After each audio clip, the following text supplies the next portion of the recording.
Olá, meu amigo, minha amiga, meu irmão, minha irmã, graça e paz de Jesus Cristo seja com todos vocês. Eu sou o Davi Domenicali, pastor da Igreja Batista Fraternidade. Esse aqui é o nosso canal, humilde canal Degustação Teológica. Lembre-se, é sempre uma degustação. Ao ver os vídeos aqui, você deve apenas utilizá-lo como uma degustação para que você fique com desejo, com vontade de se aprofundar, ok? Nos temas propostos aqui. Bom, hoje o assunto, né, que eu escolhi aqui para falar foi sobre quem é o nosso irmão da fé. Quem é meu irmão em Cristo? Quem eu devo considerar dentro da minha igreja local, dentro da minha comunidade de fé, ou na esfera evangélica na qual eu pertenço, né? E aí eu vou me utilizar dos textos bíblicos para, não muitos, mas pelo menos 2 textos bíblicos, para argumentar em cima deles, sobre eles. E também vou recorrer a raciocínios, né? Dando exemplos práticos do dia a dia da nossa atualidade. É meio polêmico, lógico, mas é importante a gente discutir sobre essas questões, porque temos textos bíblicos ali, né? Que está na esfera da doutrina, da eclesiologia, né? Então a gente precisa pensar nisso. É até um foco de um tema pastoral também, tá? Bom, desde já, eu peço que você se inscreva no nosso canal, tá? Se inscreve aí, por favor. Dá um joia, curte, dá um like aí no nosso vídeo, ajuda muito. E compartilha o vídeo com alguém, beleza?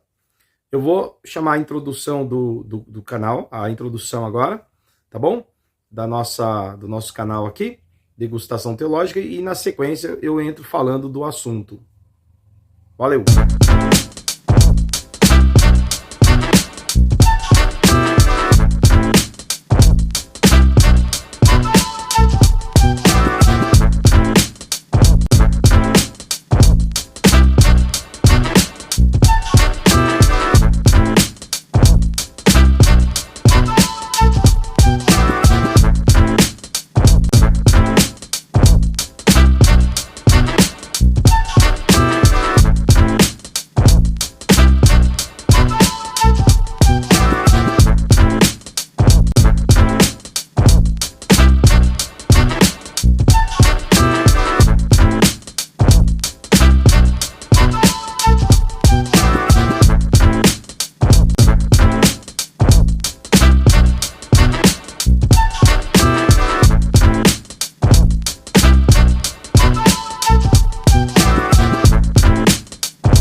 Bom, pessoal, muito obrigado. Vocês que estão aqui me acompanhando, os que seguem o canal, muito agradecido. Eu não sou um youtuber, tá? O canal não é um canal profissional. Talvez um dia fique, não sei, mas não é. O intuito aqui é, como eu disse, uma degustação teológica, mas compartilhar com vocês pensamentos, ideias, um pouquinho de teologia e assuntos ligados ao cotidiano sob uma perspectiva de uma cosmovisão cristã evangélica, tradicional, conservadora, ok? Ortodoxa. Esse é o perfil aqui do canal, tá? Então não espere aqui um pastor liberal, um pastor progressista, porque não é o perfil desse canal. Então é necessário entender qual é a nossa abordagem aqui. Agora, eu também não sou um fundamentalista radical, tá? Então tentamos buscar o equilíbrio das coisas aqui, sendo ortodoxo, conservador, mas não radical. Não fundamentalista radical, ok? Bom, eu quero ler com vocês 2 textos, e a partir desses 2 textos, a gente fazer uma meditação. Pessoal, peço que vocês fiquem até o fim do vídeo, e aí eu vou deixar para vocês um convite especial para vocês conhecerem a nossa igreja batista aqui em Caieiras, tá? E também vou falar de alguns livros que tenho publicado, para você conhecer, e de onde fiz teologia, nos lugares que eu passei estudando teologia, minha formação teológica, para que também sirva para você como uma espécie de dica onde você pode estudar teologia, com boas instituições, ok? Bom, pessoal, vamos lá. O primeiro texto que eu vou ler aqui está em primeira carta de Paulo aos Coríntios. Eu estou com a Bíblia aqui, tá? Vou abrir aqui agora, a Bíblia Sagrada, beleza? A minha Bíblia aqui, a tradução dela, a versão, é a Nova Almeida Atualizada, que eu vou usar aqui agora, tá bom? Então eu vou abrir aqui em 1 Coríntios, capítulo 5, versículos... a partir do versículo 9, ok?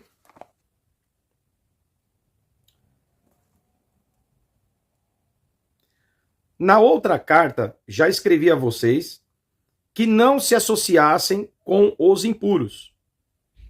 Refiro-me com isto não propriamente aos impuros deste mundo, aos avarentos, ladrões ou idólatras, pois neste caso vocês teriam que sair do mundo.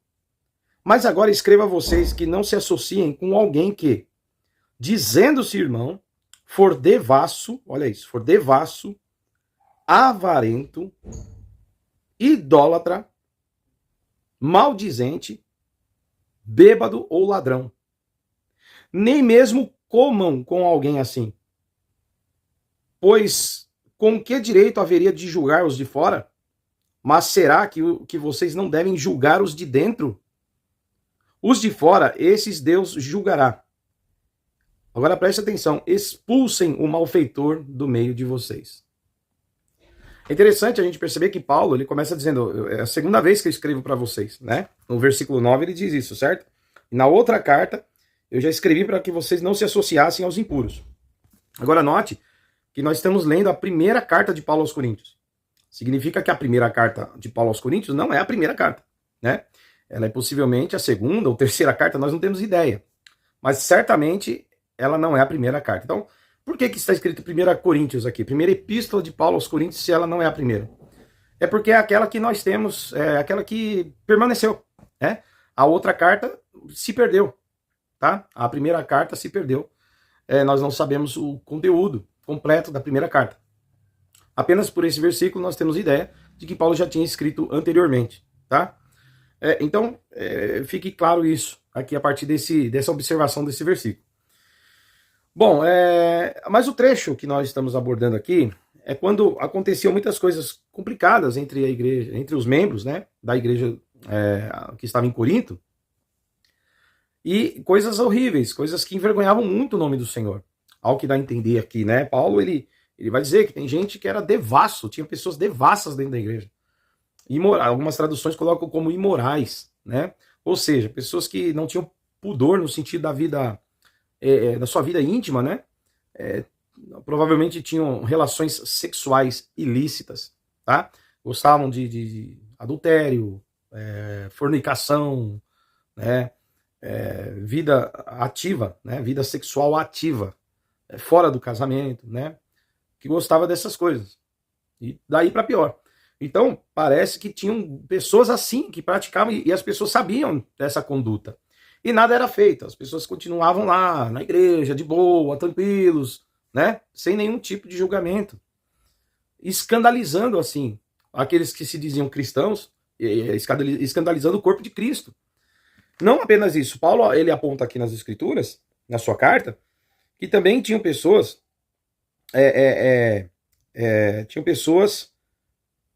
avarentas, né, que não gostavam de ajudar ninguém, gostavam de acumular dinheiro, riqueza, não ajudava ninguém, era louco por dinheiro, amante do dinheiro, de uma maneira assim extrapolada, tá? Avarentos, né? Não ajudavam o próximo, eram pessoas que não contribuíam com nada, pessoas realmente difíceis e que a qualquer custo queriam ganhar dinheiro, né? Mesmo que talvez, provavelmente, o que encaixa aqui é que possivelmente faziam até negócios ilícitos, né, para conseguir dinheiro, para ter dinheiro, enfim. Aparentemente é isso. Idólatras, pessoas idólatras que estavam ali na igreja, mas também participavam de coisas ligadas a outros deuses, né, que não agradava a Deus, né, ou a gente poderia colocar até outros tipos de idolatria, não é verdade? Ou seja, pessoas que colocavam muitas coisas qualquer coisa, né, na terrena acima de Deus ou à frente de Deus, né, não dando testemunho de verdadeira conversão. A gente vai ver também maldizentes, pessoas que tinham uma boca terrível, suja, maldizia, brigava, xingava, não dando testemunho, né, de uma vida de piedade, envergonhando os irmãos, e não se moldava, não se acertava, não se corrigia. bêbados, ou seja, pessoas que bebiam, Paulo não é contra a bebida em si, tá? Não é uma crítica, não deve beber absolutamente nada, não. Apesar de que Davi Domenicali, sou abstêmio, tá? E eu incentivo a ser abstêmio. Mas no contexto cultural da Bíblia, não há uma proibição de beber o vinho, por exemplo, mas há necessidade de ter o domínio próprio, o controle, beber com moderação. Eu incentivo que ninguém beba, ok, irmãos? Ninguém beba, é a melhor coisa que tem, ainda mais no histórico que nós temos hoje, famílias e pessoas sendo destruídas pelo álcool e por outros vícios. Eu incentivo que você fuja dos vícios e não beba, tá? Mas nesse contexto cultural não é não há uma proibição em beber de forma moderada. Mas Paulo diz que as pessoas que não tinham domínio próprio, se diziam cristãos, não tinham domínio próprio e se entregavam ao vinho e ficavam bêbados, cometendo doideiras, né? Porque a pessoa perde a razão quando está bêbado e não é fácil. E tinham ladrões, né? Pessoas que gostavam de enganar, trapacear, de alguma forma roubar, ou talvez literalmente roubasse mesmo, ladrão mesmo, e ainda frequentavam a igreja. Aí Paulo, ele é duro aqui, vocês leram comigo o texto, ele vai dizer que, olha, vocês não devem não se associar com esses que se dizem irmãos, tá? E não devem nem comer com eles. Não é para receber na tua casa, não é para comer com eles. Alguém aí agora vai me ouvir falando, fala assim, pô, pastor, isso é coisa de fariseu, Jesus andava com os pecadores, tal. Veja.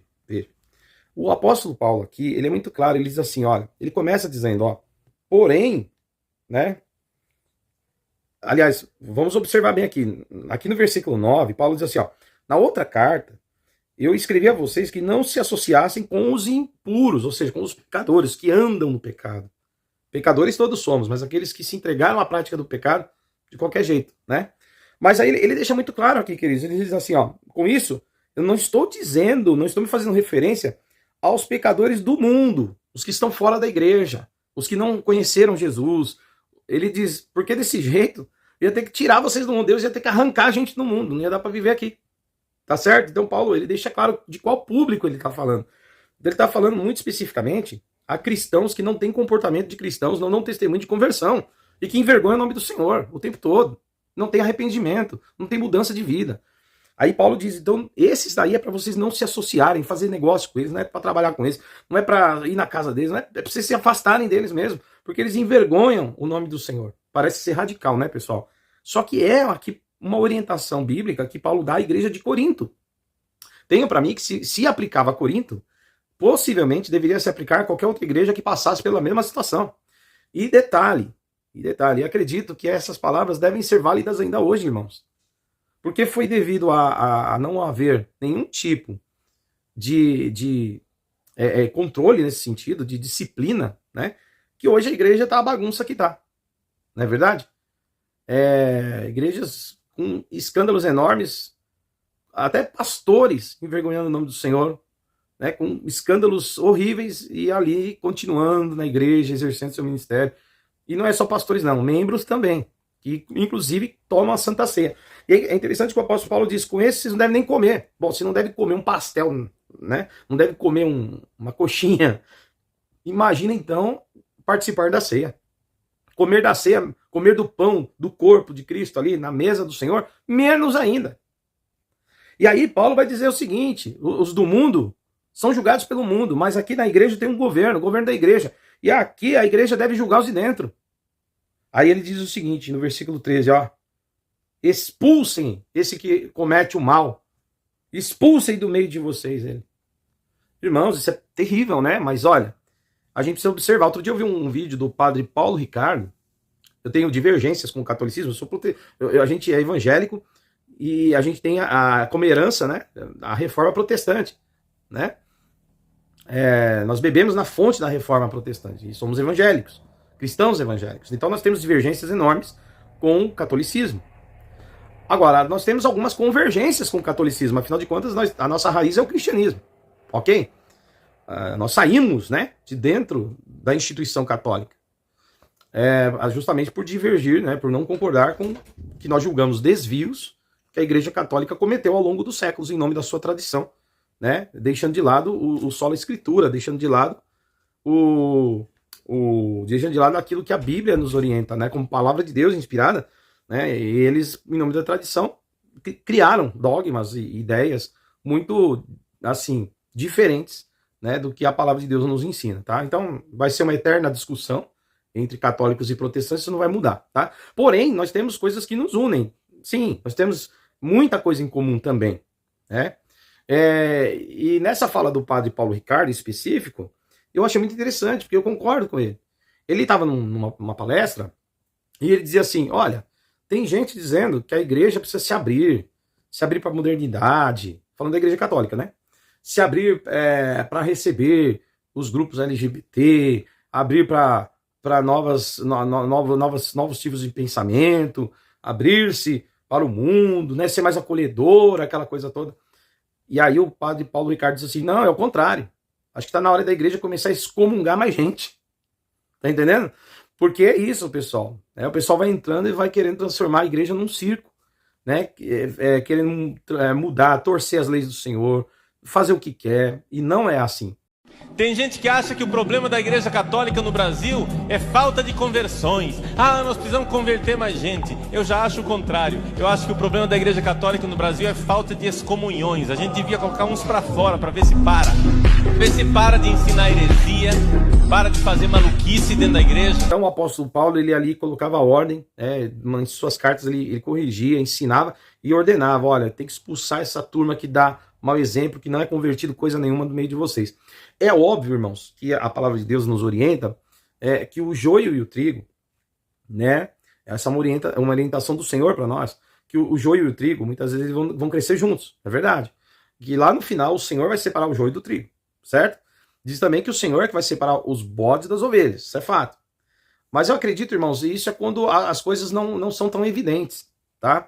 Eu acredito que essa fala do Senhor para nós, para a igreja, é no sentido de que quando é quase que imperceptível, se você colocar ali, né, o trigo e o joio, né, estão bem juntos ali. É difícil você, muitas vezes, tirar um sem esbarrar no outro, né, sem afetar o outro. Ou seja, eu acho que é quando as coisas são ali meio sutis, e aí é difícil você julgar isso. É difícil você separar isso. Tá? Então, a gente tem que tomar cuidado também para não sermos juízes no sentido de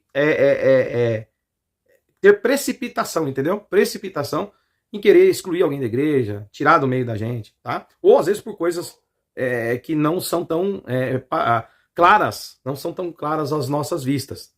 Eu acho que no caso aqui que Paulo coloca, é quando a coisa é muito clara, todo mundo sabe, a coisa já está extrapolada, tá todo mundo vendo que é assim, que o camarada é assim, que a mulher é assim, o homem é assim, bagunçado mesmo, não tá nem aí mesmo, e tá bem escrachado para todo mundo ver, tá extrapolado. Então acho que nesse caso já dá para distinguir que é joio e trigo, né? Que é bode e ovelha. Então quando já tá bem claro, Paulo entenda isso, quando a coisa tá assim, bem escrachada, você vai lá e expulsa essa pessoa, exclui ela do hall de membros.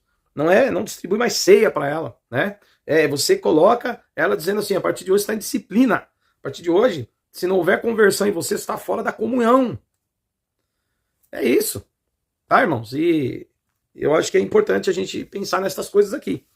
E é interessante que tem um texto que dá base, talvez, para o que nós estamos colocando aqui. Quando alguém chega diante de Jesus, dizendo, nossa, sua família está aí, sua mãe e seus irmãos estão aí te esperando. E Jesus vai dizer o seguinte, olha, como exemplo, tá? Como exemplo, Jesus vai dizer o seguinte, ó, todo aquele que fizer a vontade do meu Pai, esse é meu irmão e esta é minha irmã.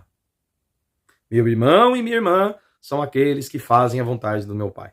Aonde está registrado isso? Está em Mateus capítulo 12, olha isso, versículo 49. Mateus capítulo 12, versículo 49 e 50. Olha só o que diz aí o texto bíblico. O Senhor Jesus falando, ó. E estendendo a mão para os discípulos, disse, eis minha mãe e meus irmãos. Portanto, aquele que fizer a vontade de meu Pai Celeste, esse é meu irmão e esta é minha irmã e minha mãe. Ok? Então Jesus ele coloca aí que muita gente vai chamar ele de senhor, mas não é servo. Vai chamar ele de amigo, mas não tem amizade nenhuma com ele. Muita gente vai chamá-lo de pastor, mas não é ovelha, coisa nenhuma, é bode. Tem muita gente que vai dizer que, inclusive, é da família do Senhor, é da família de Deus, é irmão de Jesus, né? E ele vai dizer, não é assim, não. Só aqueles que fazem a vontade do meu Pai realmente participam da minha vida, realmente são meus irmãos, minhas irmãs, minha família. Então, o que eu quero mostrar para os irmãos é que isso aqui é bem colocado nas Escrituras. E a gente não pode chegar aqui em nome de uma boa... de fazer uma média com as pessoas, né? Entendeu? Ficar bem na fita, ficar bem na foto, de ser legalzão. A gente precisa, sim, amar, ter comunhão, acolher, mas nós precisamos, irmãos, ensinar, discipular. Porque Jesus disse, né, em Mateus 28, ele disse, ide e fazei discípulos de todas as nações. Discípulos são verdadeiros seguidores de Jesus, tá? E não frequentadores de igreja, que não têm vidas transformadas. É fazer discípulos. Aí diz ainda, ó, batizando-os em nome do Pai, do Filho e do Espírito Santo, e ó, ensinando-os a guardar, a observar todas as coisas que eu vos tenho ordenado. Então, esse é o discipulado. Então, Jesus, ele quer discípulos na igreja, e não frequentadores que não têm uma vida transformada, mas ficam ali se dizendo cristãos, tomam ceia de qualquer jeito, vivem a vida bagunça, faz bagunça lá fora, depois vem e toca na igreja, faz bagunça lá fora, depois sobe no púlpito e prega, depois faz bagunça lá fora e tá lá dentro da igreja fazendo um monte de coisa. Não, senhor, não, senhora. A casa do Senhor é coisa séria. Então, que todos que estão assistindo esse vídeo tenham essa consciência, tá? De que tem essa instrução bíblica. Agora, nós temos que tomar cuidado quando as pessoas tentam inserir suas ideias como doutrina de Deus. O que é isso? É você pegar aquelas igrejas que querem, por exemplo, colocar suas regras, sua doutrina humana, tá? E assim, aqui, homem não deixa cabelo crescer. Cresceu é pecado. Só que você vai lá e fala, dá uma base bíblica correta, né? Não texto fora de contexto. Dá uma base bíblica que tenha contexto, que tenha fundamento, contexto histórico, contexto teológico, fundamento. Para você me abordar e mostrar que realmente, que a partir de hoje, nem eu deixo o cabelo crescer mais, eu corto direitinho. A pessoa não tem base bíblica. Ela tem o costume da igreja dela. Queridos, aí a igreja está errada. Ela pode até dizer, nosso costume é assim, não é a doutrina de Deus, é nosso costume, mas daí fica quem quer lá. Tá? Fica quem quer. Se a igreja é assim, fica quem quer. Mas a igreja precisa ser honesta, não é palavra de Deus. Isso aqui é a ideia dos homens e nós gostamos assim. Tá? Porque ficar pegando o texto para tentar virar doutrina é pecado, irmãos. É uma espécie de falsa profecia. A gente fala tanto de falsos profetas, mas dizer o que Deus não disse é uma falsa profecia, é engano. Tá? Então não existe texto bíblico que dá autoridade, né, de um homem não cortar o seu não deixar o cabelo crescer, né, dentro de um contexto, tá? Considerado correto. Não tem textos bíblicos que proíbem a mulher usar uma maquiagem. Existe sim, pecado da vaidade. A vaidade é no sentido de exagero, né? De a pessoa não ter beleza interior e ter apenas beleza exterior, né? De a pessoa preocupar-se mais com o externo do que o interno, do que o interior, né? É a pessoa cultivar uma beleza física, mas não cultivar uma beleza interior. Porque a beleza interior, queridos, por si só, diante de Deus, ela já vai gerar em nós piedade, humildade, santificação, porque é interno, tá? Agora, então temos que tomar cuidado sim com a vaidade, com essas coisas, para não nos corrompermos, tá? Porém, a beleza não é proibida na Bíblia, né? Então a mulher usar uma maquiagem ficar bonita, fazer uma academia, né? De forma respeitosa, tá? Para não envergonhar o nome do Senhor, e com aquelas roupas escandalosas na academia. As irmãs têm que tomar cuidado com isso, ficar postando no Instagram roupas, né, sensuais, coladas no corpo. Assim também os homens que fazem academia para ficar bem, né? Tanto de saúde como de estética, não é problema, não é pecado cuidar da estética, não. Mas começa a exibir seu corpo para provocar olhares de mulheres, né? Tem mulheres que nem é para homem, que elas se malham, né, para se mostrar, mas é para se mostrar para outras mulheres e causar nas outras mulheres inveja. Irmão, tem isso aí. Isso tudo é pecado, isso tudo é vaidade. Então a Bíblia condena essas coisas. Tá? Se alguma pessoa tem essa mentalidade, a mentalidade dela é mundana. Então tome cuidado, você que vai na academia, ficar lá também fazendo selfiezinha de corpo, né? Expondo o seu corpo. O homem sem camisa, mostrando seus músculos, camisa agarradinha, coladinha no corpo, para parecer ali o peitoral, aquela coisa. Cuidado para você não cair no pecado da vaidade, né? Da sensualidade, porque isso representa o quê? Um pensamento carnal, tá? Então, pessoas convertidas vão à academia, mas elas não exibem seu corpo. Elas fazem por uma questão, sim, de estética, para o seu marido, para si mesma, para a pessoa se sentir bem, a mulher para o seu marido, o homem para sua esposa, para ficar se sentindo bem esteticamente, mas não para exibir seu corpo e provocar nos outros o desejo ou inveja ou coisa assim, tá? Então, tá repreendido todo o mal aí. Se alguém faz isso, se converta em nome de Jesus. Tenha uma mente de Cristo, ok? Mente de cristão. Agora, as igrejas que vêm com essa história, então, aqui a gente faz valer esse texto, pastor, a gente exclui mesmo, expulsa mesmo. Aí você pergunta, expulsou por quê? Porque o menino jogou futebol. Isso não é bíblico, irmão. Isso é coisa da sua igreja. Ah, a gente expulsou por quê? Porque a mulher cortou o cabelo, aqui mulher não corta cabelo, depilou, usou maquiagem, pôs brinco, pôs calça comprida, aquelas coisas todas de costume. Querido, isso não é cristianismo, isso não é bíblico, tá? Ai, pastor, não mexe com isso, não mexe com isso o quê? Eu tô falando que é bíblico, aqui o canal também tem essa intenção de levar as pessoas à verdade. Ora, nós não podemos ser hipócritas dentro de uma igreja, usar o texto de João 8,32, e não é de Bolsonaro não, viu? É de Jesus que eu tô falando aqui. O João 8,32 dizendo, conhecereis a verdade vos libertará, apresentando que Jesus é essa verdade que liberta, mas Jesus é a verdade, não só a verdade que liberta, como as suas palavras são verdadeiras. Então a gente não pode querer pregar sobre a verdade usando mentiras dentro da igreja.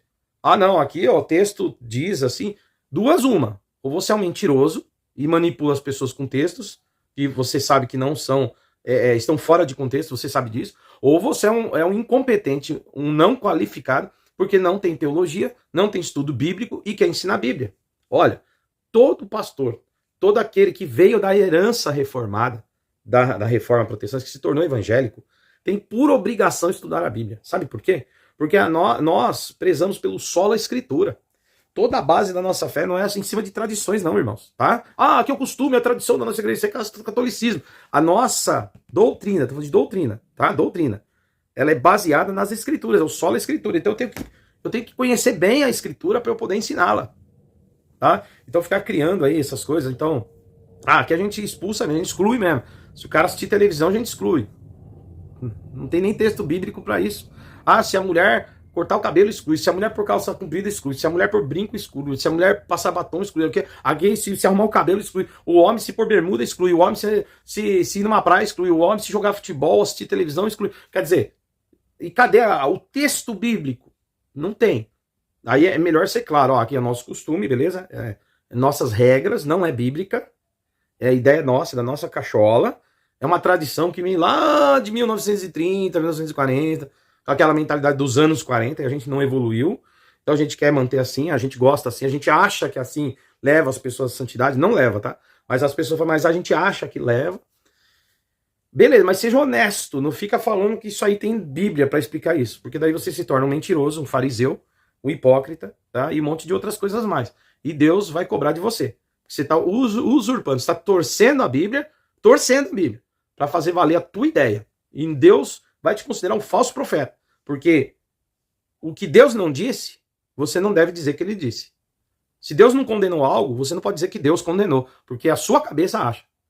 É como eu disse, sola a escritura, primeiro. Depois sola a opinião, ok? Primeiro a escritura, depois a sua opinião. Beleza? Bom, pessoal, agora eu vou finalizar o canal, já ficou longo o vídeo. Então, nós estamos falando aqui de exclusão por pecado. Pecado mesmo, aquele que a Bíblia declara como pecado. Paulo, por exemplo, colocou umas declarações ali. Bêbado, ladrão, maldizente, imoral, devasso, né? Pessoas assim, sem escrúpulo nenhum, pecadores mesmo, que vivem uma vida totalmente sem conversão. Então ali, envergonhando o nome do Senhor. Então isso aí deve ser chamado para arrependimento. Se não houver arrependimento, exclusão. Simples assim, ok? Bom, e Jesus também falou, quem faz a vontade do meu Pai, esse é meu irmão, minha irmã. O próprio Jesus disse, os demais não são nada, não tem nenhum vínculo comigo. Beleza? Foram os textos que eu abordei aqui hoje. Poderia ir para mais textos, falando de disciplina na igreja, mas é uma degustação teológica, então vou ficar por aqui. Agora, eu quero ampliar. Não está no texto, mas eu quero ampliar. Porque existe uma lógica nesse texto. Porque Paulo, provavelmente, aqui ele não falou todos os problemas que devem levar a uma exclusão. Deve ter outras. Por exemplo, no texto, se eu não me engano, ele não cita homicidas. Nesse texto aqui de Corinto, ele não falou os homicidas. Mas se você vê em outros textos, ele vai dizer que os homicidas não herdarão o reino de Deus. Certo? Então, aqueles que matam pessoas, né, não vão entrar no céu. Certo? Então, eu acho que nem precisava estar no texto do Paulo, porque é muito óbvio que se tinha um assassino dentro da igreja, é óbvio que ele teve que ser expulso e ainda denunciado para ser preso. Beleza? Agora, queridos, preste atenção. Eu não quero ir para o lado político, mas é inevitável, muitas vezes, você se calar diante de algumas situações. Porque a nossa conduta deve ser em todas as áreas, conduta cristã em todas as áreas da vida, tá? E vai acabar esbarrando também em questões políticas. Cristãos, queridos, podem errar, podem votar, às vezes a gente precisa votar, ou às vezes a gente anula o nosso voto, ou às vezes a gente vai lá e vota em alguém que você acha que é menos ruim, né?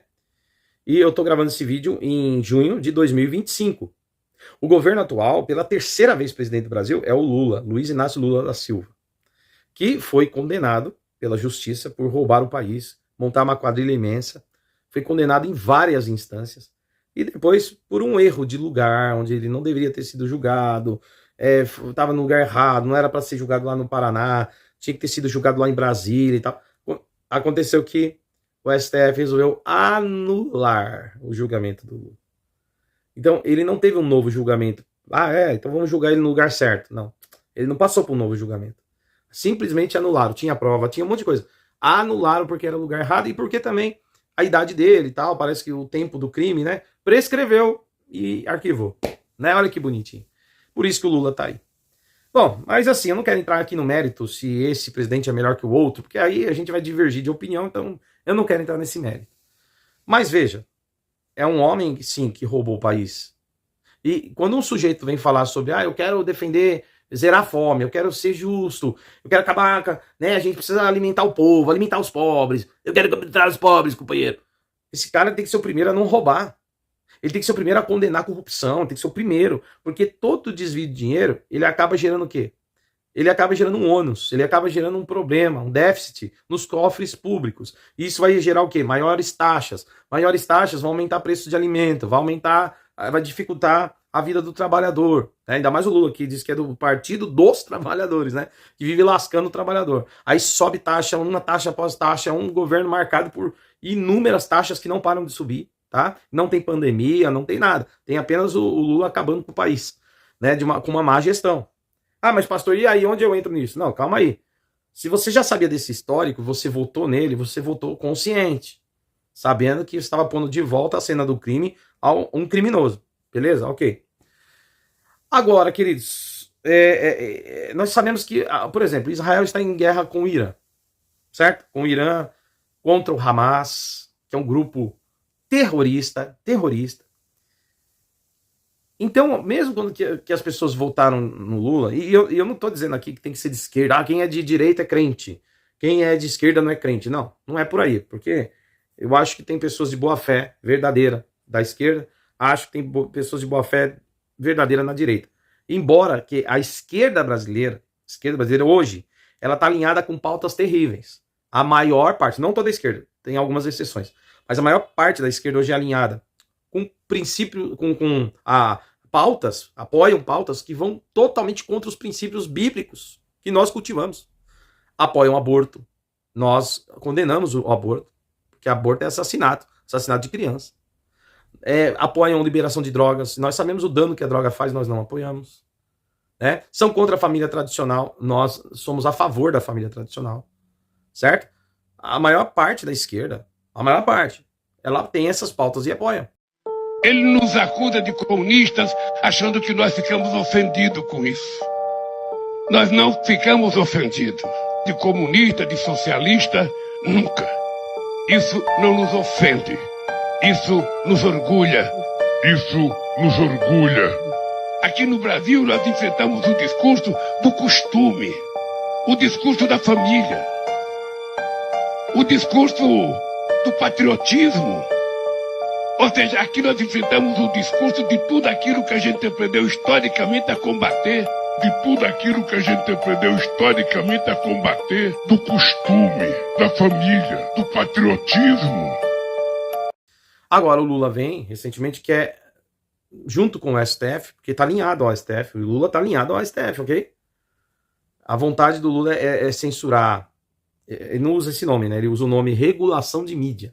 Regulação das redes sociais, né?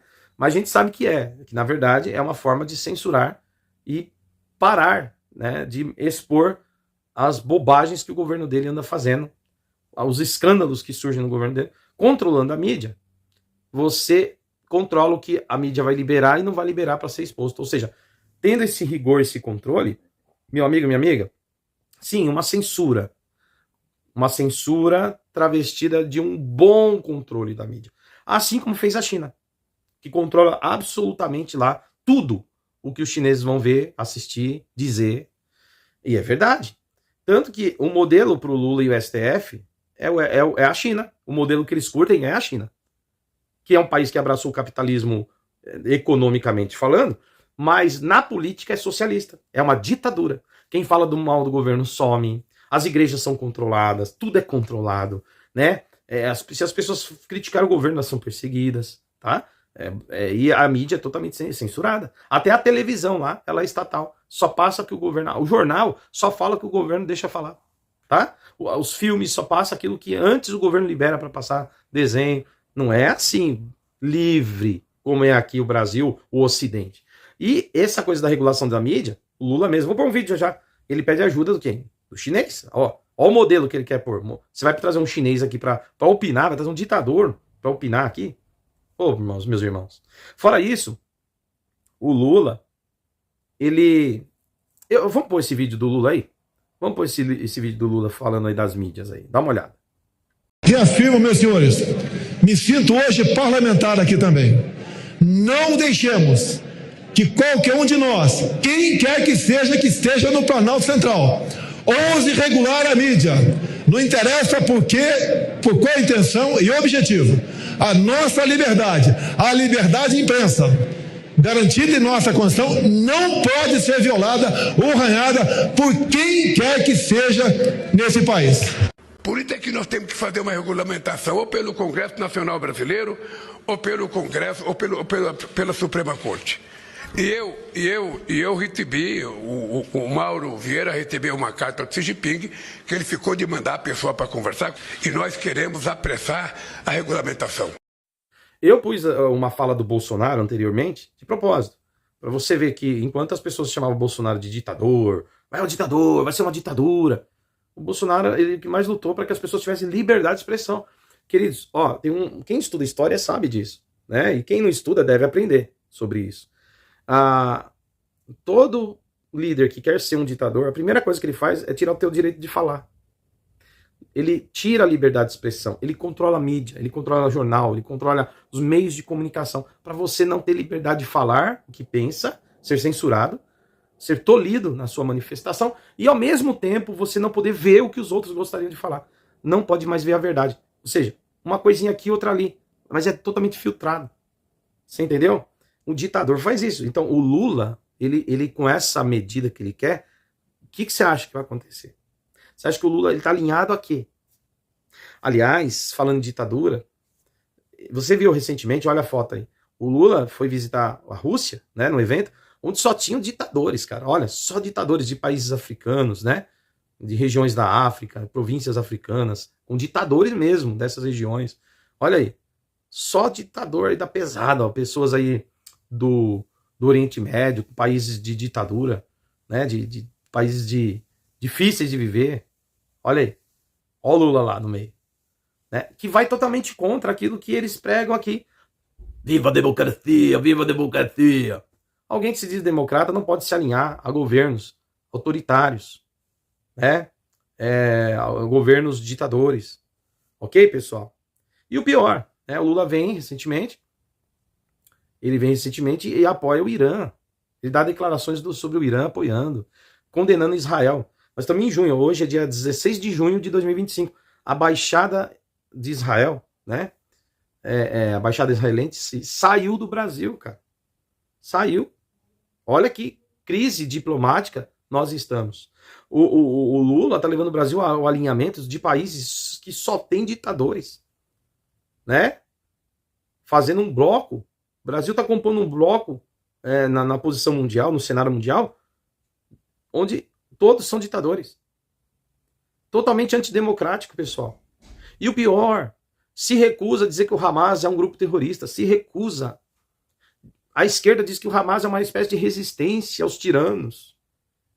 O Hamas que explode pessoas. Não só Hamas, tá? Aí tem Hamas, Hezbollah, ISIS, ok? E eu não estou dizendo que Israel é santo. Eu não estou dizendo que Estados Unidos é santo. Não, eles também têm aí seus erros, têm aí seus problemas também. Mas, queridos, espera aí.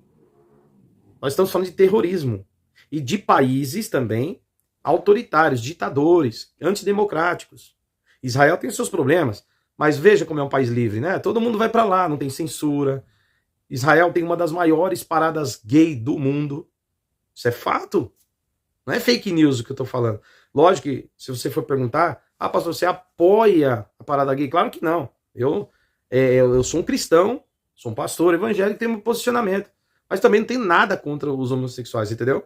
A única coisa que a gente ensina, eu deixo bem claro aqui, é que o padrão de Deus para relacionamento, né, de amor afetivo, né, como um casal ou casamento, é de um homem ou uma mulher. Se um homem se reúne, se relaciona, se une com outro homem com homem, ou uma mulher com outra mulher, estão fora do padrão bíblico para a vida deles. E por isso estão na contramão de Deus, segundo as Escrituras. Eu não posso abençoar essa relação, tá? Porém, eu não odeio os homossexuais, eu os amo, os quero bem e oro para que eles possam ter esse entendimento da palavra. Pastor, mas então quem tem a tendência homossexual, o que ele faz? Ele renuncia à prática homossexual. Ele vai para o celibato, ele pega a castidade, né? Não precisa amar e se apaixonar por pessoas de outro sexo, né? De outro gênero. Mas fique sozinho. Sirva a Deus, seja um cristão e busque em Jesus a alegria do Espírito Santo em sua vida. Deus é suficiente para encher o coração de alegria e fazer dessa pessoa uma pessoa feliz, servindo ao Senhor, estando na igreja, fazendo a obra do missionário. É assim. Mas isso, irmãos, veja, eu vou ter talvez críticas sobre isso aqui, mas isso só acontece quando a pessoa é convertida. Não convertido nunca vai ter esse entendimento. Tá bom? Mas estamos dizendo que a igreja evangélica ama os homossexuais, mas nós não apoiamos, não abençoamos a prática da homossexualidade, a prática, seja a união, né, união homoafetiva, ou a prática do sexo entre pessoas do mesmo sexo. Isso é pecado aos olhos do Senhor, tá? Bom, mas amamos, tá? E também nos damos bem, convivemos e glória a Deus. Isso é democracia também. Agora, pessoal, os países cristãos, assim como Israel, que não é um país cristão, mas tem a base de israelense, né? A base da fé israelense é o judaísmo, mas toda a cultura judaico-cristã, tá? Ampliada, são os países que mais dão liberdade de expressão para as pessoas e liberdade, humanidade, direitos humanos, tá? Então, queridos, países ditadores, que não toleram nem mesmo o cristianismo lá, tá? Nem mesmo o cristianismo tem liberdade nesses países. Alguns são proibidos, o cristianismo é proibido. Ou os que são tolerados não podem fazer culto em praça pública, não podem distribuir Bíblia, a Bíblia não pode ser vendida em qualquer loja, as igrejas são controladas, tá? Tem tudo isso, tá? Não é livre. São países que censuram mesmo, tá? Bom, daí eu tava falando disso, né? Então você pega o STF, tá alinhado, né? Aí, então você pega o Lula tá alinhado aos ditadores, entendeu? E apoiou o Hamas, né? Enfim. Bom, essa é a realidade. Então, se alguém ainda hoje, chega assim, pastor, eu continuo apoiando o Lula. Eu continuo votando no Lula assim, mesmo ele apoiando o Hamas, que é um grupo terrorista, que mata homossexuais, que estupra mulheres, que faz decapitação de crianças, que explodem pessoas inocentes, são horrores. Eu apoio, sim, viva Hamas, Palestina livre, fora Israel. Se você faz isso, eu vou ter uma dificuldade de dar a mão para você e te dar a paz do Senhor. Porque eu sei que nem eu falo, não é pelo fato de você ter votado no Lula, não, mas pelo posicionamento que o Lula está tomando. Entendeu? De sustentar ditaduras, de sustentar regimes totalitários, de apoiar censura. Uma mente cristã não faria uma coisa assim. Então eu tenho que entender que esse irmão não está convertido, não. Está bem longe do reino de Deus. Você está longe do reino de Deus. Não estou com isso dizendo que Bolsonaro é bonzão, que Trump é bonzão, que a França é boazona, né, que o Macron está certinho, que as pessoas, Israel é maravilhoso. Não. São países que têm os seus pecados também, os governantes deste mundo têm os seus pecados. O que eu estou querendo dizer é que existem limites.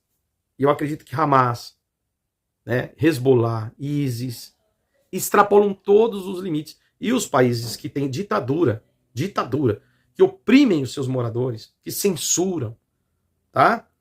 Esses também estão fora da visão cristã, né? São realmente opressores de fato. Alinhar-se a esses tipos de governos ou de regimes, seja lá o que for, é totalmente anticristão.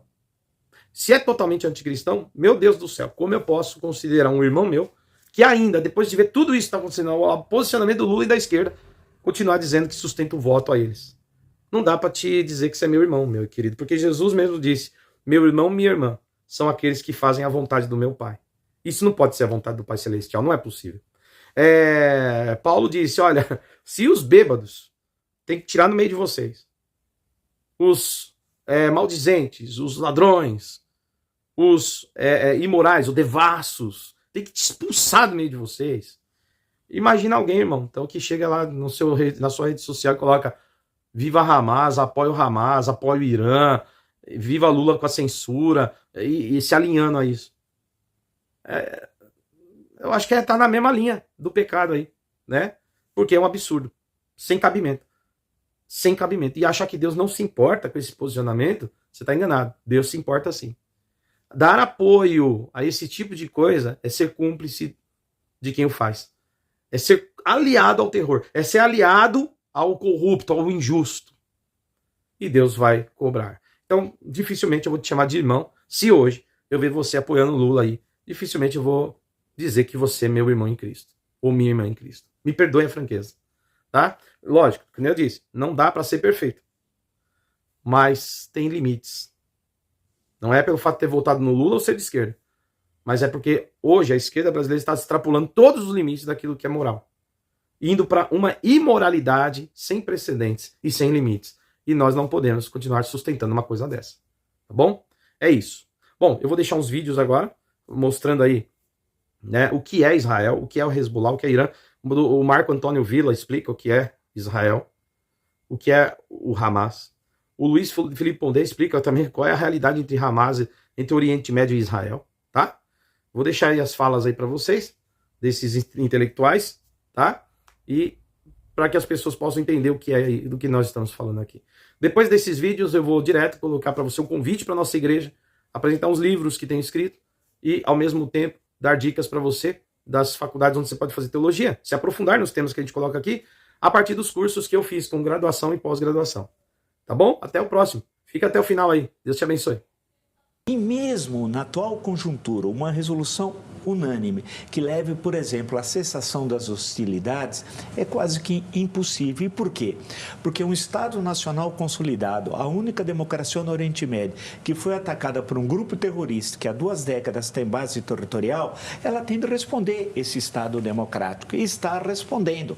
Respondendo, ocupando até o momento, ao menos, uma parte norte da faixa de Gaza, e o conflito, infelizmente, vai continuar. É uma tragédia, ninguém gostaria disso, vai ter muitos mortos civis, porque é bom lembrar, por fim, que o Hamas coloca as suas instalações onde estão civis, suas instalações militares, os seus grupos terroristas, e usam os civis como escudos para dificultar a ação, no caso em tela, de Israel. E nós sabemos o número de túneis, o verdadeiro metrô de 500 quilômetros, alguns falam que tem na faixa de Gaza. Então, infelizmente, nada indica que isso deva ocorrer a curto prazo. Agora, a reação do Estado de Israel é mais que legítima.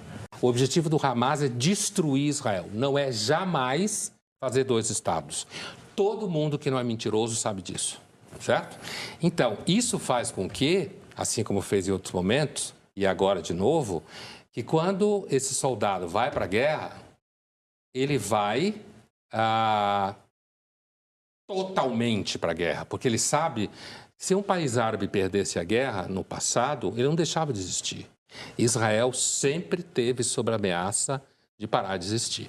Então, e o antissemitismo ao qual eu me referia, é porque primeiro eu estava falando na coluna de um certo setor da esquerda que é antissemita há muito tempo, no sentido de que os judeus são ricos, são opressores, certo?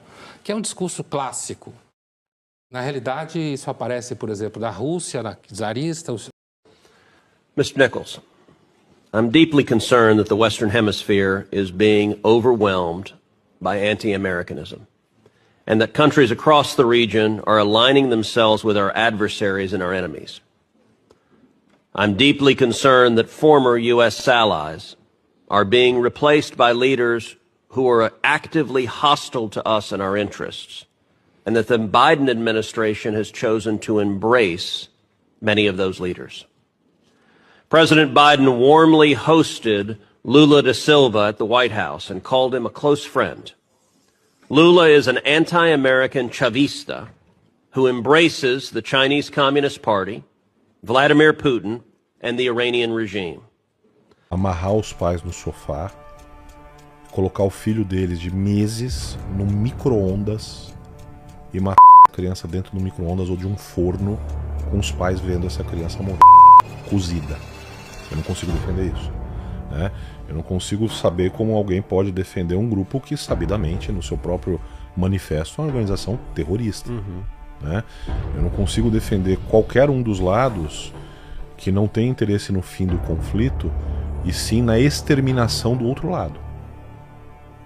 Porque o que o Hamas defende não é que seja simplesmente estabelecido um resultado final de negociação, mas é o extermínio do povo judaico. E eu não sou judeu, tá?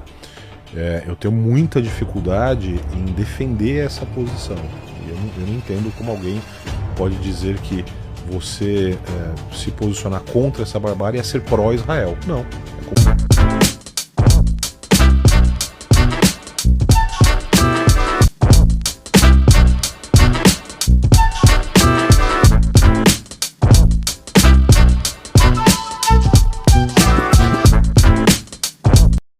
Olá pessoal, você que é aqui do canal Degustação Teológica, está inscrito, quero te agradecer de estar inscrito, né, e estar conosco.